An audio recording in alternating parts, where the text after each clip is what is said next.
बरेली के ब्लॉक शेरगढ़ के नवनिर्वाचित ब्लॉक प्रमुख भूपेंद्र कुर्मी से की संवाददाता ने खास बातचीत। भूपेंद्र कुर्मी ने अपने शेरगढ़ ब्लॉक के क्षेत्र की जनता को धन्यवाद बोलते हुए कहा कि वह समाज की सेवा करते रहे हैं और आगे भी जनता की उम्मीदों पर खरा उतरेंगे। भूपेंद्र कुर्मी पहले भी छात्र संघ के अध्यक्ष रह चुके हैं और उन्होंने बीजेपी पार्टी पर निशाना साधते हुए कहा कि आने वाले 2022 के चुनाव में समाजवादी पार्टी सरकार बनाने का कार्य करेगी। आपका नाम? भूपेंद्र कुमार और भूपेंद्र कुर्मी। चुनाव आपने लड़ा है, उसके बारे में कुछ जान सकते हैं? चुनाव जो हुआ है ब्लॉक में, इस चुनाव से संबंधित जो भी चीज़ें हैं पहले भी मैं बता चुका हूँ, आज तक आपको बता रहा हूँ। पहले दिन से जिस दिन से बीडीसी और प्रधानी की काउंटिंग शुरू, उस दिन से भारतीय जनता पार्टी के प्रत्याशी और हमने दोनों चुनाव लड़ते लड़ते उन्होंने हर तरीके से वोटर को गुमराह करने की कोशिश की, धमकाने का प्रयास किया, डराने का प्रयास किया, छल भरे नौकरी ठेकेदारी तमाम तरीके।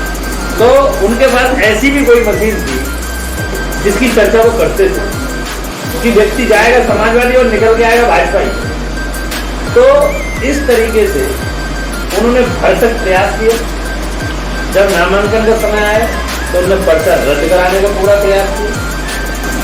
अंततः हमारे वोट पड़े और हमारे वोट बड़ा विवादों के बाद प्रशासन में डलवाया। अंततः 2 वोट थे हमारी जीत, उनके 53 पड़े और हमारे 55 पड़े और 2 वोट निरस्त। तो सर ये आपकी जो चुनाव की तैयारी की, ये कब से आप तैयारी कर रहे थे? देखिए, कोई भी नेता जिस दिन से चुनाव जीतता है, अगर वो सही राजनीति करता है तो अगले दिन से चुनाव की तैयारी। हमने पिछले हमारी बहन, छोटी बहन ब्लॉक को उनके कहा उसकी और जनता के बीच रहने की, जनता की समस्याएं सुनी और उनको निराकरण किया। जनता की समस्याओं को जिस तरीके से उन्होंने प्रमुखता से वरीयता देकर उनका समाधान करा, उसका नतीजा था कि हम दोबारा ब्लॉक। अब समाजवादी पार्टी के बरेली में शायद 3 शुरू करेंगे, इसको लेकर आप क्या कहेंगे? बरेली में इस तरह का रिजल्ट रहा, इसको लेकर क्या कहेंगे? देखिए, बरेली में 15 ब्लॉक, समाजवादी पार्टी 3 ब्लॉक, 2 जगह भाजपा ने इसमें प्रत्याशी नहीं किया। भाजपा को कहीं ना कहीं वहाँ भी जब देता था वो नहीं जीत पाएंगे, इसलिए वहाँ उन्होंने अपने प्रत्याशी नहीं खरीदे। और यहाँ जबरदस्त लड़ाई, और लड़ाई इस कदर थी, बेईमानी इस कदर करना चाहते थे कि जब यहाँ के संबंधित आरोप जो AR कोऑपरेटिव थे, जब वो भी नहीं, उन्होंने बेईमानी नहीं की या नहीं कर पाए, तो उन्हें यहाँ से भारतीय जनता पार्टी के नेताओं ने यहाँ से चंदौली स्थानांतरण भी करा दिया। आप इससे पहले छात्र संघ अध्यक्ष भी रह चुके हैं, कब से राजनीति करते हैं? मैं 2005 से राजनीति की शुरुआत करी। 2005 में कांग्रेस पार्टी छात्रों की सक्रियता सदस्यता ली और मैं छात्र संघ के चुनाव में पहली बार मुझे पार्टी की वजह से, पार्टी के नेताओं की वजह से समाजवादी छात्र सभा 2005 में प्रत्याशी हुए सलमान पटेल फालू और मुझे उनके समर्थन में विड्रॉ। 2006 में समाजवादी छात्र सभा ने मुझसे भरोसा किया, समाजवादी पार्टी ने मुझसे भरोसा किया और बरेली कॉलेज से मुझे टिकट। मैं 2101 वोटों से मेरी प्रतिद्वंदी विद्यार्थी परिषद की थी, उन्हें मैंने 2101 वोटों से परास्त किया और मैं चुनाव जीता। उन्हें साहब आप क्षेत्र में काफ़ी लोकप्रिय हैं, लोग काफ़ी आपको पसंद करते हैं। किस तरह का आप आगे विकास कार्य कराने का प्लान है? देखिए, जिस तरीके से हमने पहले काम किया, हमारा मेन उद्देश्य रहता है कि हमारे पास वही व्यक्ति आता है, हमारे पास वही व्यक्ति अपनी समस्या को लेकर आता है जिसकी कर्मचारी या अधिकारी नहीं, जो पीड़ित हो और उसकी समस्या उठाना और उसकी समस्या सुलझाना, दोनों हमारी प्राथमिकता में। दूसरी रही बात विकास की, तो विकास में हमारे कुछ हाथ बंधे हुए इसलिए होते हैं कि हम लोगों को जो ग्रांट आवंटित होती है उसमें ही हमें विकास करना है। कुछ पिछली बार हमारी पार्टी के जिला पंचायत अध्यक्ष थे, तो हमने जब हमारे पास धन की कमी थी तो हमने जिला पंचायत अध्यक्ष के माध्यम से बिल्कुल काम उसे क्षेत्र में कराए।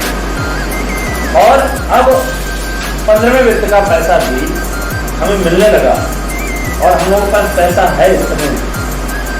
और जहाँ भी जनता की समस्याओं को देखते हुए जो भी जनहित में विकास कार्य वो कराए जाएंगे, क्षेत्र पंचायत से कराए जाएंगे या जहाँ से भी संभव होंगे उन्हें प्रयास करके कराए।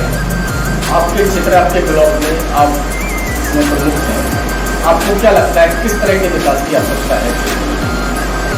देखिए, शेरगढ़ ब्लॉक बरेली के 15 ब्लॉकों में पिछड़े हुए ब्लॉकों में सबसे मेन बात ये थी कि यहाँ की रोडें ठीक नहीं। समाजवादी की सरकार, समाजवादी के प्रदेश के मुखिया थे आदरणीय अखिलेश यादव, उन्होंने तो काम किए, आप खुद मौजूद हैं। तो फतेहगंज से लेकर बहेड़ी तक जो रोड आज जैसे हम आराम से चल सकते हैं, इस समाजवादी पार्टी की, समाजवादी सरकार की थी। और जब से रोडें ठीक तब से कर्मचारी आना शुरू हो गए, वरना शेरगढ़ का जाए ब्लॉक हो या थाना हो, यहाँ दूर की वजह से रास्ते ठीक ना होने की वजह से कोई भी कर्मचारी अधिकारी यहाँ आना नहीं चाह सकता, इसलिए ये ब्लॉक पिछड़े। आज जिले में शेरगढ़ ब्लॉक की चर्चा मैं समझता हूँ कि किसी से कम नहीं, ज़्यादा तो नहीं कह सकता, लेकिन यह किसी ब्लॉक से कम करके शेरगढ़ ब्लॉक नहीं है और लगातार काम हो रहे हैं। पहले से और आज की व्यवस्थाओं में अंतर है, देखने में और काम करने में, कराने में, सब चीज़ों में अंतर महसूस है। क्षेत्र के लोगों ने जो मेंबर हैं आपको क्या लगता है आप लोग की उम्मीदों के खड़े होते हैं? देखिए, हमारा टारगेट, हमने जो शपथ ली ईमानदारी के साथ, हम जो भी हमारे पास पैसा उसे सारे क्षेत्र पंचायत सदस्यों में थोड़ा थोड़ा बांट उस हिसाब से उनसे काम ले और उन कामों को। आपने अभी बहुत अच्छी बात की, आपने राष्ट्रीय अध्यक्ष को दी। अभी 2022 में चुनाव आने वाला है, पिछले चुनाव को देखते हुए समाजवादी पार्टी की जो स्थिति रही है, क्या लगता है कि 2022 में किस तरह का प्रदर्शन करेंगे? देखिए, 2007 में बनी बहुजन समाजवादी पार्टी की सरकार, 2012 में बनी समाजवादी पार्टी की सरकार और 2017 में बनी भाजपा सरकार। आज गुमराह करके लोगों को हिंदू मुसलमान में बांट के, हिंदू को मुस्लिम का डर दिखा के सरकार बना ली। लेकिन आज उत्तर प्रदेश का नहीं, हिंदुस्तान का हिंदू और मुसलमान दोनों समझ गए हैं कि हमें हिंदुस्तान में ही रहना है। हिंदुस्तान हमारी जन्मभूमि है, हिंदुस्तान हमारी कर्म भूमि है, तो क्यों ना हम आपस में प्रेम से रहें। लड़के काम नहीं चलेगा, नफरत से काम नहीं चलेगा। तो अब उसकी समझ में आ गया है और अब समाजवादी पार्टी की ही सरकार बनाने के लिए इसने मन बना।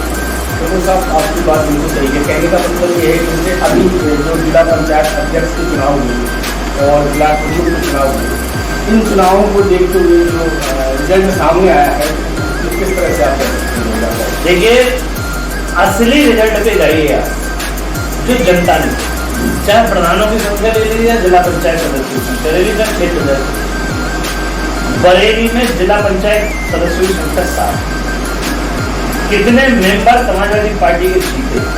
आपको 26 मेंबर समाजवादी पार्टी के और भारतीय जनता पार्टी के कुल 13 मेंबर। जनता में आज भी समाजवादी पार्टी का जनाधार है, राष्ट्रीय अध्यक्ष अखिलेश यादव का जनाधार है। और इस चुनाव में जो आप बात कर रहे हैं जिला पंचायत अध्यक्ष ब्लॉक में, इन्होंने कहां क्या क्या नहीं किया आपके सामने है। रामपुर का चुनाव ले लो, बदायूं का चुनाव ले लो, बरेली का, पूरे प्रदेश में जिस तरीके से उन्होंने गुंडागर्दी करके प्रशासन के बल जबरदस्ती जीतने का काम, वो जनता के चुनाव में नहीं हो सकता। जनता स्वतंत्र है, जनता आजाद है, जनता अपने मत का पूरी तरीके से आजादी से स्वतंत्र रूप से इस्तेमाल करेगी। बिल्कुल आपकी बात सही है। अभी आपने खुद ही कहा था कि यहाँ हमारे कमेटी में 26 सदस्य और जब वोटिंग का समय आया और वोट बोले तो आपकी फिर से वोट? देखिए, समाजवादी पार्टी के वोट निकले होंगे, कहीं ना कहीं समाजवादी पार्टी के जो मेंबर्स थे उन पे किसी भी तरीके से प्रशासन का दबाव, कई जगह ऐसी चीजें थी जिस वजह से हम लोगों ने मार खाई और वहाँ वोटर को वोट डालने नहीं दिया। इस वजह से वोट हमारे कम थी। अब आपकी आगे जो पार्टी है आपकी बरेली से क्या तैयारी कर रही है? देखिए, बरेली में समाजवादी पार्टी, बरेली के समाजवादी पार्टी के नेता, आपने उस दिन शपथ ग्रहण समारोह में देखा होगा कि जो भी संबंधित क्षेत्र के नेता थे समाजवादी पार्टी के सारे नेता थे और हम लोग बूथ स्तर तक काम कर रहे हैं, लोगों को जागरूक कर रहे हैं। हम समाजवादी पार्टी की सरकार में जो जनता के लिए नीतियां थी, जो जनता के लिए जो हम लोगों ने काम किए थे उनमें और भारतीय जनता पार्टी ने जो काम किए या भारतीय जनता पार्टी ने झूठे वादे किए उन सब में अंतर बता रहे हैं। और समाजवादी पार्टी के लिए अब जनता मन बना चुकी है, किसी भी तरीके से अब मन बदलने वाली नहीं है और 2022 में समाजवादी पार्टी की उत्तर प्रदेश में सरकार बनेगी और माननीय अखिलेश यादव समाजवादी पार्टी के राष्ट्रीय अध्यक्ष उत्तर प्रदेश के मुख्यमंत्री।